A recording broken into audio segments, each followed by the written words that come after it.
கிறிஸ்துவின் சபையார் வழங்கும் கிறிஸ்துவின் வசனம் நிகழ்ச்சியை கேட்க உங்கள் யாவரையும் அன்புடன் அழைக்கிறோம். கிறிஸ்துவின் வசனம், இது கிறிஸ்தவர் கீதம். பரிசுத்த வேதம் பறைசாற்றும் வசனம், கிறிஸ்துவின் வசனம், இது கிறிஸ்தவர் கீதம்.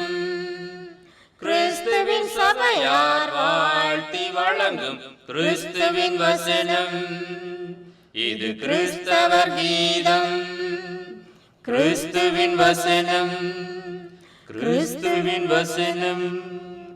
வேதாகம ஆராய்ச்சி நேரத்திற்கு உங்களை வரவேற்கின்றோம். Welcome to the Bible study R.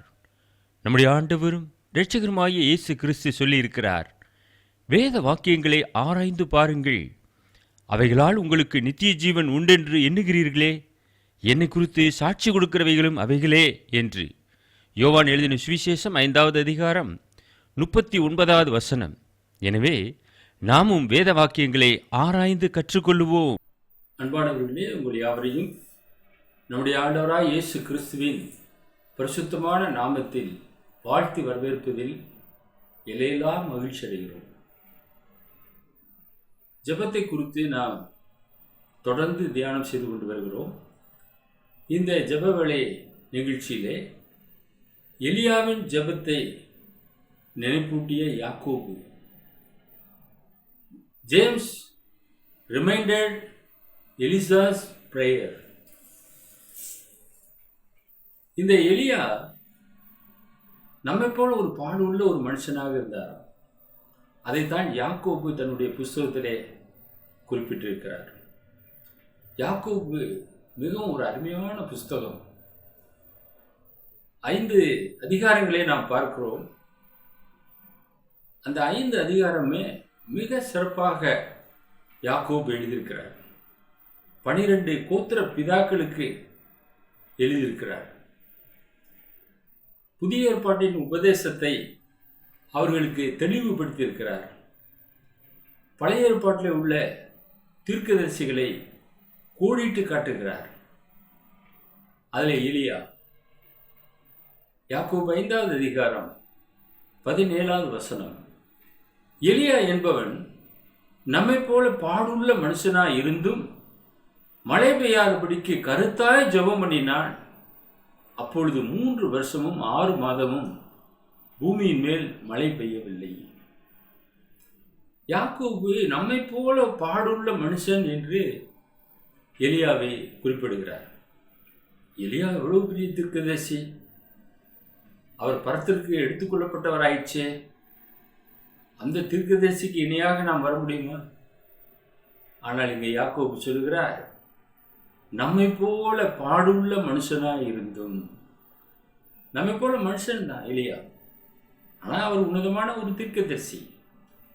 மழை பெய்யாதபடிக்கு கருத்தாக ஜெபம் பண்ணினான். அப்போதைக்கு மழையே தேவையில்லை, அக்கிரமம் பெருகிறது, மழையே வேண்டாம். அப்பொழுது அவனுடைய ஜெபத்தை கேட்டு 3 வருஷமும் 6 மாதமும் மழை பெய்யாதபடி தேவன் வானத்தை அடைத்து போட்டார். ஒரு தீர்க்கதரிசியுடைய வார்த்தையை கேட்டு கர்த்தர் இவ்விதமாக செய்திருக்கும் போது இன்றைக்கு உங்களுடைய ஜெபம், என்னுடைய ஜெபம் கேட்கப்படாமல் இருக்குமா? கேட்கப்படும். எலியாவை போல கருத்தாக ஜெபம் பண்ணுங்க என்ற ஒரு காரியத்தை அவர் உணர்த்துகிறார். அதே எலியா மறுபடியும் ஜெபம் பண்ணினார். யாக்கோபு 5வது அதிகாரம் 18வது வசனம். மறுபடியும் ஜெபம் பண்ணினான். அப்பொழுது வானம் மழையை பொழிந்தது, பூமி தன் பலனை தந்தது. அதே எலியாவினுடைய ஜெபத்தை கர்த்தர் கேட்டு மழையை வர்ஷிக்க பண்ணினார். கர்த்தர் மழையை கொடுக்கவும் முடியும், மழை பெய்யாதபடி வானத்தை அடைத்து போடவும் முடியும். அவர் வல்லவராக இருக்கிறார். தம்முடைய பிள்ளைகளுடைய ஜெபத்திற்கு அவர் பதில் கொடுக்கிற தேவனாக இருக்கிறார். நீங்கள் செய்ய வேண்டியதெல்லாம் எலியாவை போல கருத்தாக ஜெபம் பண்ண வேண்டும். 2வது, யாக்கோபு நமக்கு நினைப்பூட்ட வருகிற காரியம் என்ன? யாக்கோபு தன்னுடைய புத்தகத்திலிருந்து சில காரியங்களை நமக்கு நினைப்பூட்ட விரும்புகிறார். அது என்ன? ஒன்று, உங்களில் ஒருவன் துன்பப்பட்டால், துன்பம் எல்லாருக்குமே வருகிறது. துன்பம் இல்லாத மனுஷனே இல்லை. என்ன காசு பணங்கள் இருந்தாலும், வசதி வாய்ப்புகள் இருந்தாலும், வாகன வசதிகள் இருந்தாலும் துன்பம் வரத்தான் செய்கிறது. அப்போ துன்பம் வந்தால் என்ன செய்யணும்? யாக்கோபு 5 அதிகாரம் 13 உங்களில் ஒருவன் துன்பப்பட்டால் ஜெபம் பண்ண கடவன். ஜெபம் பண்ணணுமா? துன்பம் வந்தவுடனே சோர்ந்து போகக்கூடாது. எனக்கு ஐயோ துன்பம் வந்துடுச்சே, நான் என்ன செய்யறது, கஷ்டகாலம் நெருங்கிடுச்சே, யாருக்குமே வரக்கூடாதது எனக்கு வந்துடுச்சே. அப்போது நீங்கள் செய்ய வேண்டியது ஜெபம். ஜெபம் பண்ண கடவன். ஒருவன் மகிழ்ச்சியாக இருந்தால் சங்கீதம் பட கடவன். பாட்டு பாடு மகிழ்ச்சியாக இருக்கும்போது. Is any among you affected? Let him pray. Is any merry? Let him sing songs. மகிழ்ச்சியாக இருந்தால் பாட்டு பாடு, துன்பப்பட்டால் ஜெபம் பண்ணு. இதைத்தான் நாம் செய்ய வேண்டும். இதுதான் மாற்று மருந்து. இன்றைக்கு மெடிக்கல் ஷாப்பில் கூட்டம் வழிகிறது. ஆனால் தேவன் ஒரு மருந்தை நமக்கு கொடுத்துருக்கிறார். இதை செஞ்சு பாருங்கள். துன்பப்படும் போது ஜெபம் பண்ண கற்றுக்கங்க. மகிழ்ச்சியாக இருக்கும்போது சங்கீதம் பாடுங்க. அப்போ உங்கள் இருதயத்துக்கு அது சந்தோஷமாக இருக்கும். இந்த 2 காரியத்தை நீங்கள் செய்வீர்கள் என்றால் உங்களுடைய வாழ்க்கையில் சந்தோஷம் நிறைந்து காணப்படும். இரண்டாவது, ஒருவன் வியாதிப்பட்டால், இன்னைக்கு வியாதி வந்து விடுகிறது. யாக்கோபு 5 அதிகாரம் 14-15 உங்களில் ஒருவன் வியாதிப்பட்டால் அவன் சபையின் மூப்பர்களே வரவழைப்பானாக. அவர்கள் கர்த்தருடைய நாமத்தினாலே அவனுக்கு எண்ணெய் பூசி அவனுக்காக ஜெபம் பண்ண கடவர்கள். அப்போது விசுவாசமுள்ள ஜெபம் பிணியாளியை ரட்சிக்கும். கர்த்தர் அவனை எழுப்புவார். அவன் பாவம் செய்தவனானால் அது அவனுக்கு மன்னிக்கப்படும். இதுக்கு அநேகருக்கு வியாதி பற்றி பிடிக்கிறது. ஏன்? எப்பா பிரார்த்தித்து மரணத்துக்கு எதுவாக வியாதி கொண்டிருந்தானா?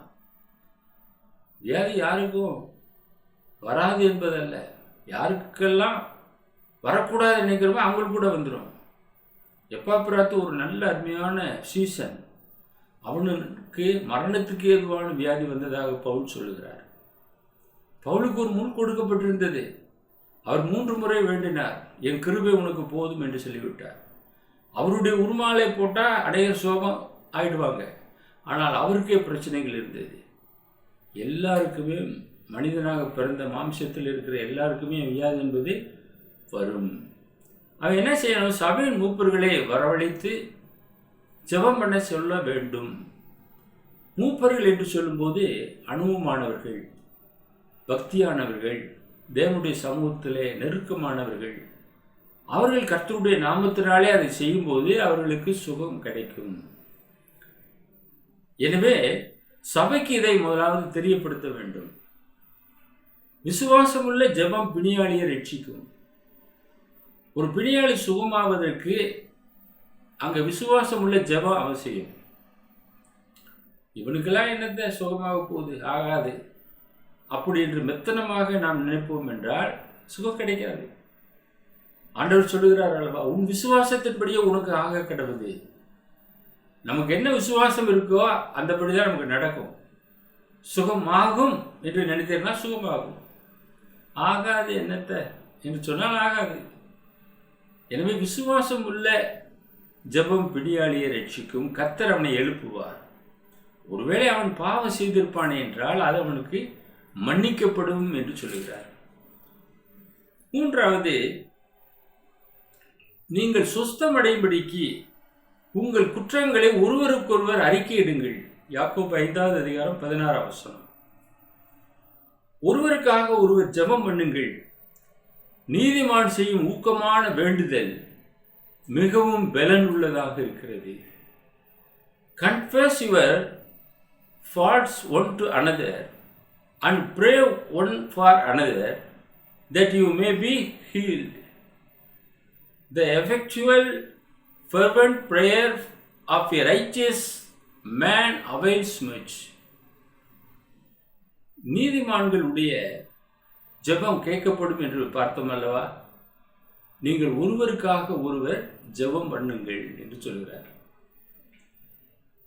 ஒருவருக்காக ஒருவர் ஜெபம் பண்ணும்போது அந்த ஜெபம் கேட்கப்படுகிறது.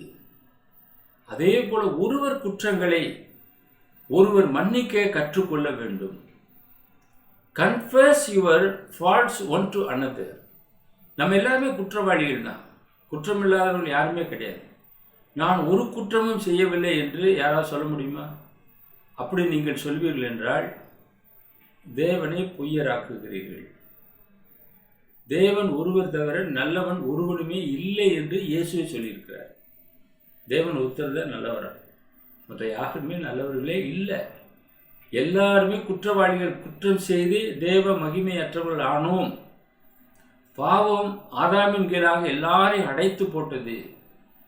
எனவே நீங்கள் சுஸ்தமடைய வேண்டும் என்றால் உங்கள் குற்றங்களை ஒருவருக்கொருவர் அறிக்கையிட வேண்டும். மன்னிச்சிருங்க, நான் உங்களுக்கு விரோதமாக செய்துட்டேன், நான் சொல்ல வேண்டும். அப்போதுதான் அவங்களுக்கு அது காயப்பட்ட இடத்துல மருந்து போடுவதை போல இருக்கும். நீதிமான் செய்யக்கூடிய ஜெபம், ஊக்கமான ஜெபம் மிகவும் பலனுள்ளதாக இருக்கிறது. The effectual fervent prayer of a righteous man avails much. அது மிகவும் பலனுள்ள ஜெபமாக இருக்கிறது. எனவே நீங்கள் உறுதியாக இருங்கள். மூன்றாவது நாம் பார்க்கும்போது 12 கோத்திர பிதாக்களுக்கு வாழ்த்துதல் சொல்லி எழுதுகிறார். என்ன எழுதுகிறார்? ஒன்று, ஞானத்திலே குறைவிருந்தால் தேவனிடத்திலே கேளுங்க. யாக்கோபு 1 அதிகாரம் 5வது வசனம். உங்களில் ஒருவன் ஞானத்தில் குறைவுள்ளவனாய் இருந்தால் யாவருக்கும் சம்பூர்ணமாய் கொடுக்கிறவரும் ஒருவரையும் கடிந்து கொள்ளாதவருமாகிய தேவனிடத்தில் கேட்க கடவன், அப்பொழுது அவனுக்கு கொடுக்கப்படும். இன்றைக்கு நாம் எல்லோருமே ஞானிகள் அல்ல, ஞானத்தில் குறைவுள்ளவர்கள்.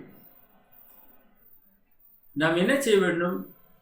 அந்த குறை நிவர்த்தியாக வேண்டும் என்றால் பிள்ளைகளை கூட படி படி படி என்று சொல்லி அவர்கள் கிறுக்கு பிடிக்கிற அளவுக்கு வார்த்தைகளாலே அவர்களை சொல்லுகிறோம். அவர்கள் என்னதான் படித்தாலும் புரிந்து கொள்ள முடியவில்லை. அப்போ என்ன செய்ய வேண்டும்? ஞானத்தில் குறைவுள்ளவனாய் இருந்தால் யாவருக்கும் சம்பூர்ணமாய் கொடுக்கிறவரும் ஒருவரையும் கடிந்து கொள்ளாதவருமாகிய தேவனிடத்தில் கேட்க கடவன், அப்பொழுது அவனுக்கு கொடுக்கப்படும். சாலமோன் ஞானத்திற்காக ஜெபம் பண்ணார். தேவன் கொடுத்தாரா இல்லையா? அவனுக்கு முன்னும் அந்த விதமான ஞானத்தை யாரும் பெறவில்லை, அவனுக்கு பின்னும் யாரும் பெறப்போவதும் இல்லை. அவ்வளவு பெரிய ஞானத்தை கொடுத்தார். அவன் கேட்காத செல்வத்தையும் கொடுத்தார். நீதிமொழிகள் 2:6 நாம் வாசிக்கிறோம், கர்த்தர் ஞானத்தை தருகிறார், அவர் வாயில் நின்று அறிவும் புத்தியும் வரும். For the Lord gives wisdom, knowledge and understanding comes out of his mouth. கர்த்தர் தான் ஞானத்தை தர வேண்டும். பரத்திலிருந்து அதை தருவார். நாம் கேட்கும்போது அவைகளை நாம் பெற்றுக்கொள்ள முடியும். சந்தேகப்படாமல் கேட்க வேண்டுமா? 2வது யாக்கோபு 1 அதிகாரம் 6-8 வசனங்கள். ஆனாலும் அவன் எவ்வளவாகிலும் சந்தேகப்படாமல் விசுவாசத்தோടെ கேட்க கடவன். சந்தேகப்படுகிறவன் காற்றினால் அடிபட்டு அலைகிற கடலின் அலைக்கு ஒப்பாக இருக்கிறான். அப்படிப்பட்ட மனுஷன் தான் கர்த்தரிடத்தில் எதையாகிலும் பெறலாம் என்று நினையாதிருப்பானாக. இரு மனம் உள்ளவன் தன் வழிகளெல்லாம் நிலையற்றவனாய் இருக்கிறான். சந்தேகப்படாமல் விசுவாசத்தோடே கேட்க வேண்டும். கேட்கும்போதே கிடைக்குமா கிடைக்காதா, கொடுப்பாரா கொடுக்க மாட்டாரா, இப்படி சந்தேகத்தோடு கேட்டால் எந்த ஒரு பொருளையும் நாம் தேவ சமூகத்திலிருந்து பெற்றுக்கொள்ளவே முடியாது. ஏனென்றால் அவன் காற்றினால் அடிபட்டு அலைகிற கடலின் அலைக்கு ஒப்பாய் இருக்கிறான். டபுள் மைண்டட் மேனாக இருக்கிறான். இரு மனம் உள்ளவனாக இருக்கிறான். கடல் அலைகள் இங்கும் அங்கும் போய் வந்து கொண்டே இருக்கும், அலைகள் ஓய்வதில்லை. அதே போல அவனும் தன்னுடைய விசுவாசத்திலே நிலைக்காமல் அலைகிறவனாக இருக்கின்றான். காற்றினால் அடிபட்டு அலைகிற கடலின் அலைக்கு ஒப்பாக இருக்கிறான். அப்படிப்பட்ட மனுஷன் தான் கர்த்தரிடத்தில் எதாயிலும் பெறலாம் என்று நினையாதிருப்பானாக, அவனுக்கு தேவன் கொடுக்கவே மாட்டார் என்று சொல்றார் யாக்கோபு. இரு மனம் உள்ளவன் தன் வழிகளெல்லாம் நிலையற்றவனாய் இருக்கிறான். அவன் நிலையாக இல்லை, 2 மனதாக இருக்கிறான். அதனாலே அவன் நிலையற்று இருக்கிறான். ஆபிரகாமை பாருங்கள். யாக்கோபு ஒரு உதாரணமாக ஆபிரகாமை கோடிட்டு காட்டுகிறார். ஜெபத்திற்கு எலியாவை காமித்தார் அல்லவா, அதே போல இங்கே ஆபிரகாமை கோடிட்டு காக்கிறார். யாக்கோபு 2வது அதிகாரம் 21 23 வசனங்கள். நம்முடைய பிதாவாகிய ஆபிரகாம் தன் குமாரன் ஈசாக்கை பலிபீடத்தின் மேல் செலுத்தின போது கிரியைகளினால் அல்லவோ நீதிமானாக்கப்பட்டான். விசுவாசம் அவனுடைய கிரியைகளோடு கூட முயற்சி செய்து கிரியைகளினாலே விசுவாசம் பூர்ணப்பட்டது என்று காண்கிறாயே. அப்படியே ஆபிரகாம் தேவனை விசுவாசித்தான், அது அவனுக்கு நீதியாக எண்ணப்பட்டது என்கிற வேத வாக்கியம் நிறைவேறிற்று. அவன் தேவனுடைய சிநேகிதன் எனப்பட்டான். தேவனுக்கே சிநேகிதனாக ஆபிரகாம் மாற்றப்பட்டார். காரணம், அவருடைய கிரியை அந்த அளவுக்கு இருந்தது. ஈசாக்கை பலிபீடத்தின் மேல் செலுத்தின போது கிரியை காணப்பட்டது. உடனே சந்தேகப்படாமல் போய் ஈசாக்கை அழைத்து பலி செலுத்தும்படியாக கையை வெட்டுவதற்கு ஓங்கினார். அவன் நீதிமானாக அங்கே முடிசூட்டப்படுகிறார். ஆபிரகாம் விசுவாசத்தினாலே நீதிமானாக்கப்பட்டார். விசுவாசம் அவனுடைய கிரியைகளோடு கூட முயற்சி செய்தது. கிரியையினாலே விசுவாசம் பூர்ணப்பட்டது என்று காண்கிறாயே. விசுவாசம் மட்டும் ஒரு மனிதனை நீதிமானாக மாற்றாது, கிரியை வேண்டும். கிரியையில்லாத விசுவாசம் செத்தது. விசுவாசிகள் கூட விசுவாசிக்கிறது, அதே போல நீங்களும் நானும் விசுவாசிப்போம் என்றால் அது செத்ததாக போய்விடும். கிரியை வேண்டும், கிரியினாலே காண்பிக்க வேண்டும். அப்படிப்பட்ட ஒரு விசுவாசத்தை நாம் உடையவர்களாக மாற வேண்டும். ஆபிரகாமின் விசுவாச பிள்ளைகளாக நீங்கள் மாறுங்கள். அவன் தேவனுடைய சிநேகிதன் எனப்பட்டான் என்று பார்க்கிறோம். விசுவாச பட்டியலை எபிரேய புஸ்தகத்திலே பார்க்கிறோம். அவரெல்லாம் விசுவாசத்தினாலே ராஜ்யங்களை ஜெயித்தார்கள், தேவனுடைய வாக்கு தத்தங்களை பெற்றார்கள். விசுவாசத்தினால தான். விசுவாசத்தினாலே நீதிமான் பிழைப்பான். 3வது பாருங்க, தகாத விண்ணப்பம். அதையும் யாக்கோபு கோடிட்டு காட்டுகிறார். 4வது அதிகாரம் 3வது வசனம். நீங்கள் விண்ணப்பம் பண்ணியும் உங்கள் இச்சைகளை நிறைவேற்றும்படி செலவழிக்க வேண்டும் என்று தகாத விதமாய் விண்ணப்பம் பண்ணுகிறபடியால் பெற்றுக்கொள்ளாமல் இருக்கிறீர்கள். இன்றைக்கு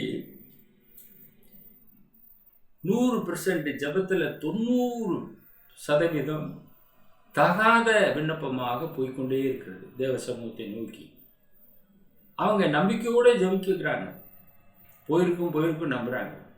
ஆனால் அவங்களுடைய விண்ணப்பம் தகாத விண்ணப்பமாக இருக்கிறது. கர்த்தருடைய நாமத்தை வீணிலே வழங்காதிருப்பாயாக என வேதம் சொல்லுகிறது. இன்னைக்கு வீணிலே வழங்கி கொண்டிருக்கிறார்கள். அந்த விண்ணப்பம் எல்லாம் வீணாய் போய் கொண்டிருக்கிறது. அது தகாத விண்ணப்பம். எப்படி ஜெபிக்க வேண்டும் என்பதை இயேசு நமக்கு கற்றுக் கொடுத்திருக்கிறார். பரலோகத்தில் இருக்கிற பிதாவை நோக்கி நாம் ஜெபம் பண்ண வேண்டும். அவருடைய நாமத்தினாலே நாம் கேட்க வேண்டும். அப்பொழுதுதான் பெற்றுக்கொள்ள முடியும். அவர் நம்ம கேட்பதற்கு முன்னமே அறிந்திருக்கிறார். நம்முடைய பிள்ளைகளுக்கு இன்னது தேவை என்பதை அவர் அறிந்திருக்கிறார். அவர் நிச்சயமாக அதை நமக்கு தருவார். அவர் சித்தத்தின்படியாக ஜெபம் பண்ண வேண்டும். இன்னைக்கு அநேகர் தகாத விதமாக ஜெபம் பண்ணுகிறார்கள். சிறு பிள்ளைகளுக்கு கற்றுக் கொடுக்கிறார்கள். எங்களுக்கு ஒரு கார் வேண்டும், ஜெபம் பண்ணுங்க எல்லாரும். முதலாவது கார் நிறுத்துவதற்கு இடம் இருக்கிறதா அதை பாருங்க ஃபர்ஸ்ட். அதுக்கப்புறம் கார் வாங்கலாம். நாம் கேட்கும்போது அது நமக்கு தேவையா என்பதை நாம் முதலாவது அறிந்து ஜெபம் பண்ண வேண்டும். இது ஒருவேளை நான் சொல்வது அநேகருக்கு வருத்தம் உண்டாக்கலாம். நீங்கள் ஒரு பிள்ளைகளுக்கு போய் ஒரு விமானம் வேண்டும், அதுக்காக ஜெபம் பண்ணுவோம் வாங்க எல்லாரும் சொல்வீங்களா? நமக்கு எதற்கு விமானம்? நாம் கர்த்தருக்கு முதலாவது சாட்சியாக வாழ வேண்டும். நமக்கு தேவைப்படும் போது விமானம் என்ன, ராக்கெட்டே உங்களுக்கு தேவன் கொடுப்பார். ஆனால் இங்கே காத்திருங்க, விடிவெள்ளி நட்சத்திரத்தை உனக்கு கொடுப்பேன் என்று சொல்லியிருக்கிறார். விமானத்தை காட்டிலும், ராக்கெட்டை காட்டிலும், காரை காட்டிலும் பெரியது தான் நட்சத்திரம். அந்த நட்சத்திரத்தையே நான் உங்களுக்கு கொடுப்பேன் என்று வாக்கு பண்ணியிருக்கிறார். எப்பொழுது கொடுப்பார்? மரண பரியந்தம் உண்மையா இரு, அப்பொழுது நான் உனக்கு அதை தருவேன். அப்ப நம்ம முதலாவது உண்மையாக இருக்க கற்றுக்கொள்ள வேண்டும். அளவுக்கு மிஞ்சி நாம் எதையும் எண்ணக்கூடாது. வெள்ளுக்கேற்ற வீக்கம் வேண்டும் என்று சொல்வார்கள். அது உண்மையான காரியம். நம்மளுடைய காரியங்கள் என்ன என்பதை நாம் நன்கு அறிவோம். அதனால நாம் விண்ணப்பம் பண்ணும்போது நமக்கு உண்ணவும் உடுக்கவும் உண்டாயிருந்தால் அது போதும் என்று இருக்க கடவோம் என்று முதலாவது விண்ணப்பம் பண்ணுங்க. அதுக்கு மேலே தேவைகளை எல்லாம் தேவன் பார்த்து கொள்வார். இன்னைக்கு அநேக தகாத விதமாக இச்சைகளை நிறைவேற்றும்படியாக விண்ணப்பம் செய்கிறார்கள். அது வேணும், இது வேணும், பங்களா வாங்கணும், ஏக்கர் கணக்கில் வீடுகள், வாசல் எல்லாம் வேணும். இயேசு கிறிஸ்துக்கு தலை சாய்க்க இடம் இல்லை. அறிவீர்களா? அவர் தனக்காக சொந்தமாக ஒரு இல்லத்தை வாங்கவில்லை, ஒரு அரண்மனை கட்டவில்லை, ஒரு மந்தை அடையக்கூடிய ஒரு இடத்திலே அவர் பிறப்பிடமானது இருந்தது. அவருக்கு சொந்த கல்லறை இல்லை, யோசேப்பின் கல்லறையை கொடுத்தார்கள். எத்தனை அற்புதமான ஆண்டவர் என்று பாருங்கள். அவரை நோக்கி பார்த்து அவருடைய அடிச்சுவடுகளிலே நடக்க பிரயாசம் கொள்ளுங்கள். யாக்கோபு 4:1-2 வசனங்கள். உங்களுக்குள்ளே யுத்தங்களும் சண்டைகளும் எதனாலே வருகிறது?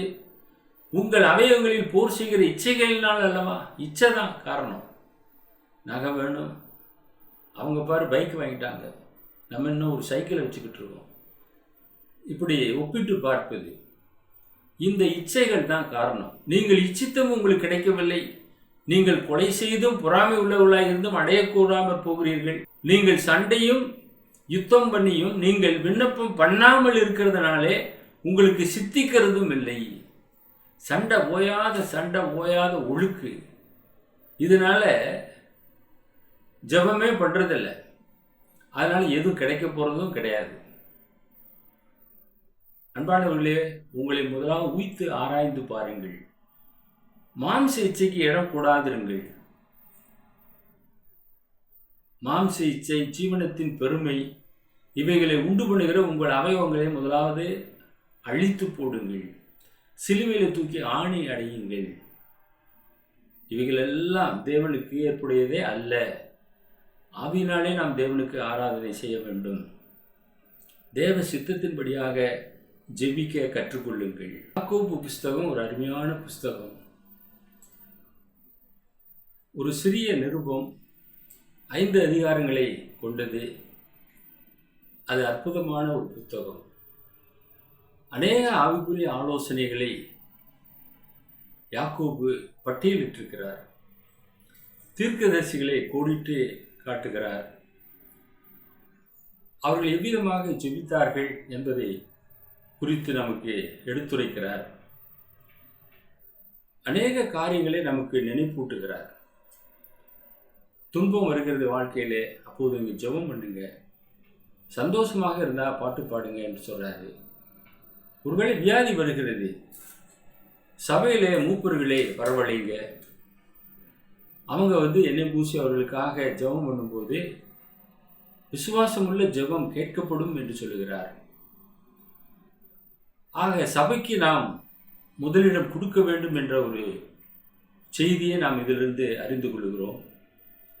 நாம் சுத்தமடைய வேண்டும் என்றால் முதலாவது நம்முடைய குற்றங்களை நாம் முதலாவது அறிக்கையிட வேண்டும். பாவங்களை மறைக்கிறவன் வாழ்வடைய மாட்டான், அறிக்கை செய்து விட்டு விடுகிறவனோ இரக்கம் பெறுவான் என்ற வார்த்தையின்படியாக நாம் அறிக்கை செய்வதிலே முன் உதாரணமாக இருக்க வேண்டும். நான் எப்படி அறிக்கையிடுவது? அவனா கேட்கட்டும், அப்புறம் மன்னிக்கலாம். அன்பானவர்களே, மன்னிப்பு என்பது மகத்தான ஒரு செய்தி. நாம் மன்னிக்கப்பட்டோம். நம்முடைய குற்றங்களை கர்த்தர் மன்னித்தார். நாமும் மற்றவர்களை மன்னிக்க கற்றுக்கொள்வோம். நீங்க சுஸ்தமடையும் படிக்கு உங்கள் குற்றங்களை ஒருவருக்கொருவர் அறிக்கையிடுங்க. ஒருவருக்காக ஒருவர் ஜெபம் பண்ணுங்க. Pray one for another. ஒருவருக்காக ஒருவர் நம்ம ஜெபம் பண்ண வேண்டுமா? வேதம் அதை எதிர்பார்க்கிறது. நான் ஏன் அவனுக்காக ஜெபம் பண்ணணும்? நான் ஏன் அந்த சகோதரிக்காக ஜெபம் பண்ணணும்? ஒருபோதும் சொல்லாதிருங்க. எல்லோருக்காகவும் நாம் ஜெபம் பண்ண வேண்டும் என்ற சத்தியத்தை எல்லாம் யாக்கோபு நமக்கு தெளிவாக எழுதியிருக்கிறார். குறிப்பாக 12 கோத்திர பிதாக்களுக்கு வாழ்த்துதல் சொல்லி எழுதுகிறார். அவங்களுக்கு எலியாவை பற்றி தெரியும், ஆபிரகாமை பற்றி தெரியும், யோபை பற்றி தெரியும்.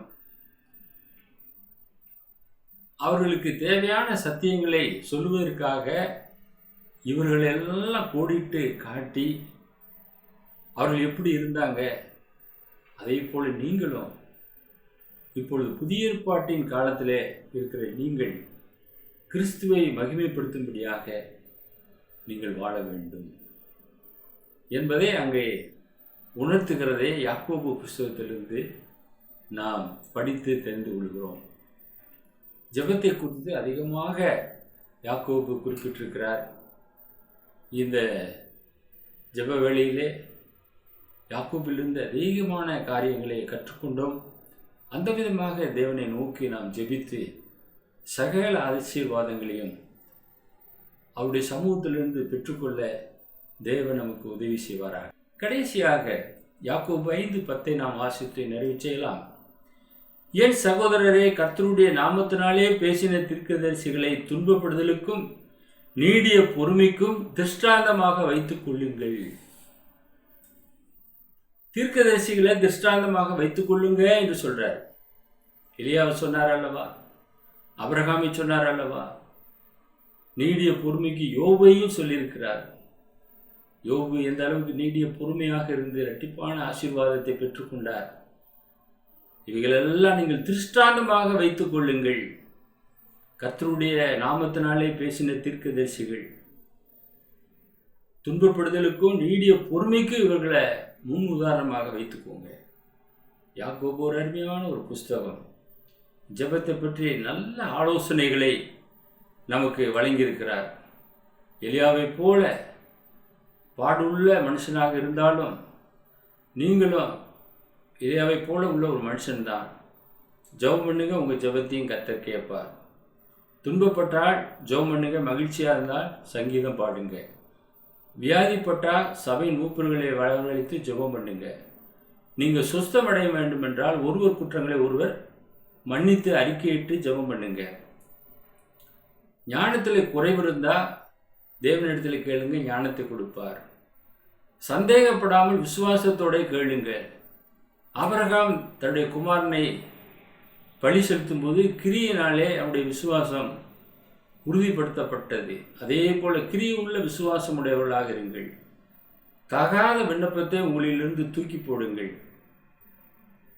இச்சைகளை உண்டு பண்ணுகிற மாம்ச இச்சைகளை சிலுவையிலே தூக்கி ஆணி எழுதுங்கள். கர்த்தருடைய நாமத்தினாலே பேசின தீர்க்கதரிசிகளை துன்பப்படுதலுக்கு நீடிய பொறுமைக்கு திருஷ்டாந்தமாக வைத்துக் கொள்ளுங்கள்.